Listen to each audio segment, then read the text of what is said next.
The United States National Championships in track and field have finally arrived. Track fans, rejoice. We finally get to see the nation's best run against each other, from high schoolers to collegiate athletes to newly minted pros to seasoned veterans to Olympic champions.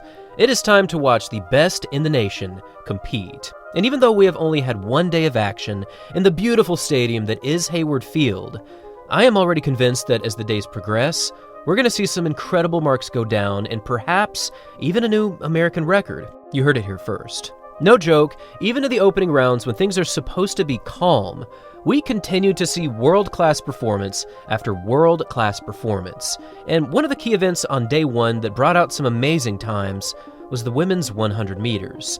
Featuring the defending world champion, Sha'carri Richardson, there's the current world number one, Melissa Jefferson, the defending Olympic champ in the 200, Gabby Thomas, and there's the fifth place finisher from last year's Paris final, T.T. Terry, also known as Tonisha Terry. Now, the focus for many has been on Melissa Jefferson, because she has been on a different level in 2025. She's currently undefeated in the 100, she took down Julian Alfred, she's run a 10.73, but for her most recent race, where she ran a 10.75, the wind was just not cooperating, as she ran this time into a headwind, and moving this into a wind-adjusted time puts her well under 10.7. Needless to say, many people are very excited to see Melissa Jefferson Wooden compete, and perhaps for this national championship, she could be lucky enough to have a positive wind for this opening round.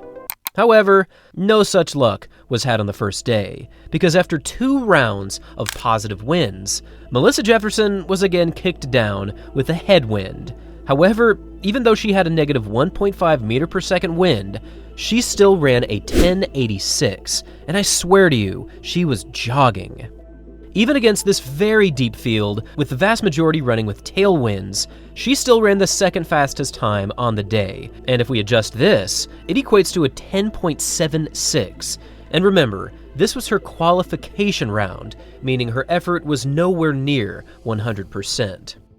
For this opening round of running, we saw 6 athletes break 11 seconds. We saw Jacia Sears run the fastest time at 10.85. However, her wind reading was well over the allowable limit at positive 3.2 meters per second. The unpredictable wind gusts for this opening day of track made it challenging to differentiate who really was in contention for a top 3 placement.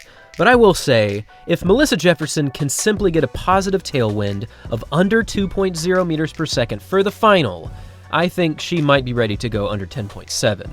As for the defending world champ, Sha'carri Richardson, her opening round in the 100 was a solid 11.07 for second place, her new fastest time of the year, and I think this was exactly what she needed moving into Tokyo. Don't forget, Sha'carri does have a bye into the world champs, so no matter what happens here, she will be in Tokyo running. So it is very possible she's already done competing. I think she just needed to get a good race and a solid time, and given that she's trending in the right direction, I would imagine she's got the confidence that she needs to put together some competitive running come Tokyo.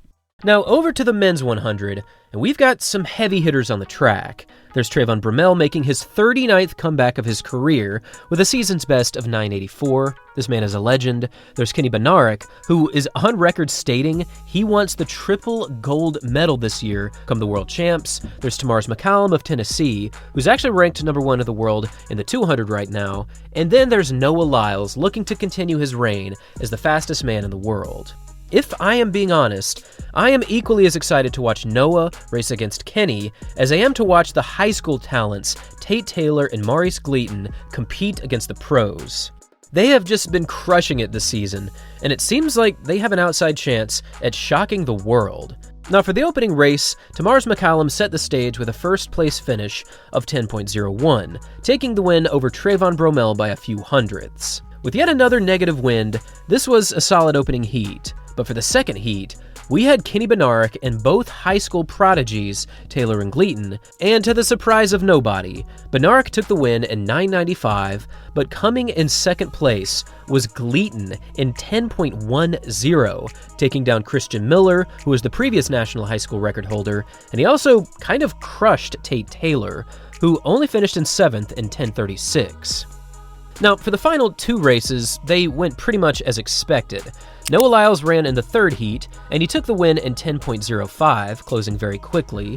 And for the 4th and final heat, The teammates Courtney Lindsay and Christian Coleman went 1 and 2 with times of 10.05 and 10.08. And I might have been dreaming something here, but I think Coleman has been working on his top speed maintenance. He honestly looked as though he was putting on distance over much of the field over the second half.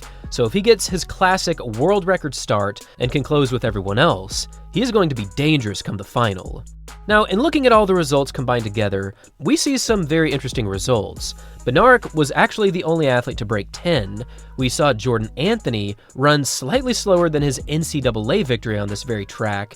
Noah ran a solid race that pretty much was practice, given that he is the defending world champ and also has a bye. And also, looking at the full results, Tate Taylor is actually moving on to the semis, as he hit the final qualifying position with a time of 10.36. Also, why are there so few people that didn't qualify? The vast majority of these athletes are still moving forward. It was great to see so many big names returning and finally racing together at Nationals. And for Tate Taylor, hopefully he just had an off day here, and he can put it all together for his next 100 race in the semis. Because with the season's best of 992 from earlier this season, he actually comes into this race as one of the favorites for a podium position. So definitely keep your eyes on Taylor moving into the final.